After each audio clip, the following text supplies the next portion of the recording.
Charm is a damn lovely thing to have, in life as well as TTRPGs. A lot of doors open to the one who knows the right thing to say at the right time. As you wish. The right look to give, the right gesture to make, and the best knowledge of all, knowing when to shut up. So we must ask the question, how can you play a character with high charisma when real life you has less charm than Richard Nixon's head? That's it. You just made my list. Stop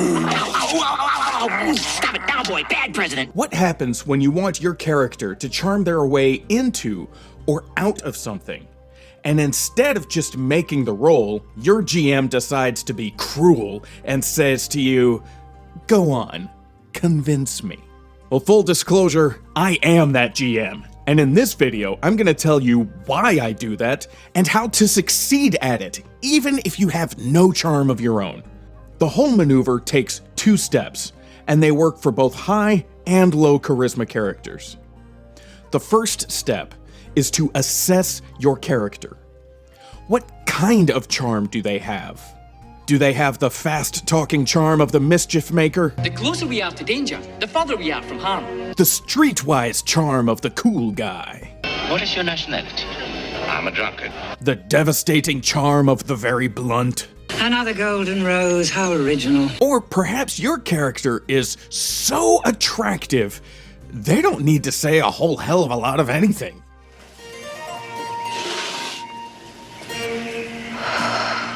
Knowing your character's angle is half the battle. We're playing a game of pretend after all, so just pretend like you're charming and let some words fall out of you. Seriously, you might surprise yourself. And if it doesn't work at first, you can try again and get better. Charm is a skill that you can build. Nixon with charisma? My God, I can rule the universe. If you've got your angle all picked out, but you still can't seem to pull it off in character, what then?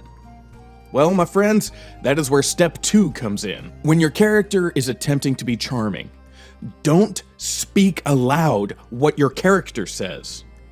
Instead, describe what your character says. Here are a few examples.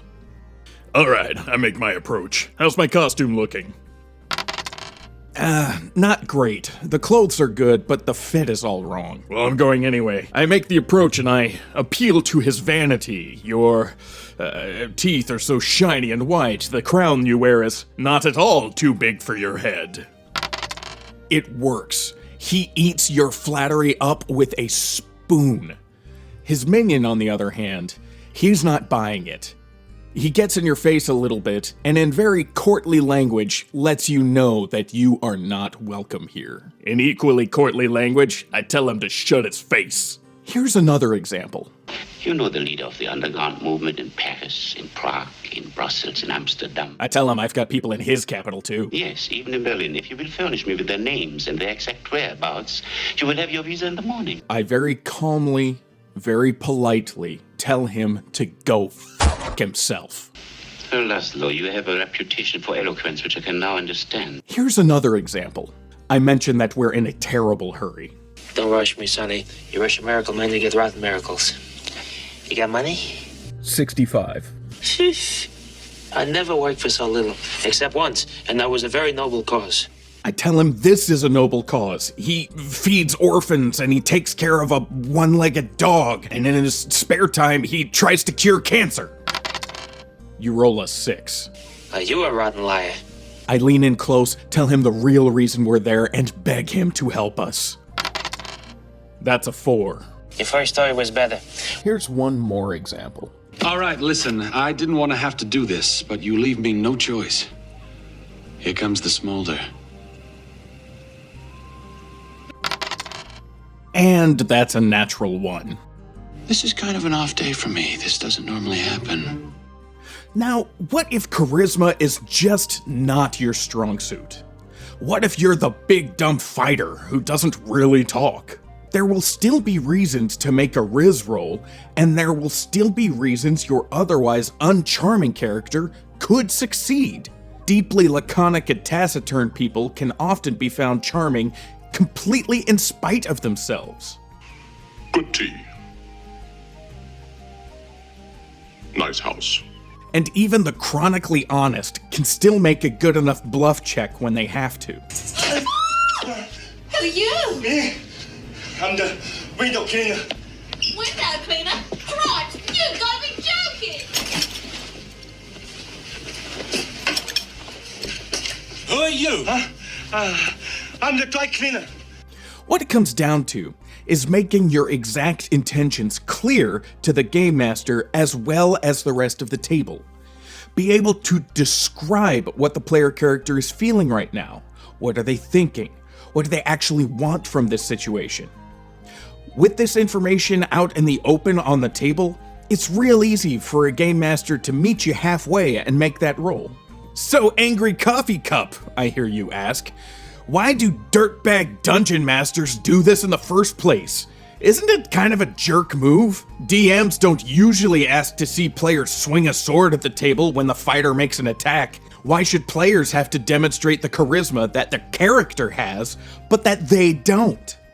The reason a GM wouldn't ask you to swing an actual sword at the table is, well, safety, for one. And the nice thing about these practice katanas... Oh, that hurt. Please, leave your swords at home. And for two, because most of us don't wield swords in our daily lives. But we do interact with other people. Asking someone to do something athletic while seated at a table with dice and snacks is an unreasonable thing to ask. But asking someone to have a conversation, or in our case, to describe a conversation at the table, that isn't. Especially when you have a dice roll just waiting to help you out. But why do some GMs do this? Look, I can't speak for every game master, but here are my reasons. First and foremost, because it's fun for me. When I'm GMing, I may not be a player, but I'm there to have a fun time too. I gotta come up with stuff on the fly all the time, and it gets hard. Putting my players on the spot once in a while and watching them squirm just a little bit is great fun, so long as the player is a good sport about it. However, if the player gets legitimately uncomfortable being on the spot like that, well, then it stops being fun for me too. The second reason is because it's actually an opportunity for the player. It's an extra chance to succeed before you even roll. If your attempt to convince me at the table is particularly creative, amusing, or completely unexpected, you can keep your dice. You succeed automatically. In fact, if you make me laugh, smile, or get me to say, "Wow," out loud, you crit. No dice required. Now, this method can of course backfire in two different ways. First, a player can get stuck, stuttering while they draw a complete blank. However, there is an easy fix for this. As the GM, it's a simple thing to just talk it out with the player. Come up with a tactic together. Creative collaboration is essentially what the whole game is about in the first place, so collaborate, and then make the roll. The other way that this can backfire is far more devastating. But it is devastating specifically for me, the GM. It happens when a player forces me to make a game-changing character decision for an NPC. Here's a perfect example of that, taken from the internet. Gethsemane Publishing 8274 writes, "During a game of Fantasy Age, our party encountered a Rat King, a sort of gestalt entity made from a hyper-intelligent colony of rats. The Rat King was a major foe for the dungeon that the party was exploring. The dungeon in this case being a Tudor-style mansion. I had envisioned a hectic battle in which swarms of rats could break off from the king, swarm over the PCs, run down curtains, and rejoin the mass of squeaking, writhing rat bodies from time to time. But that fight never happened.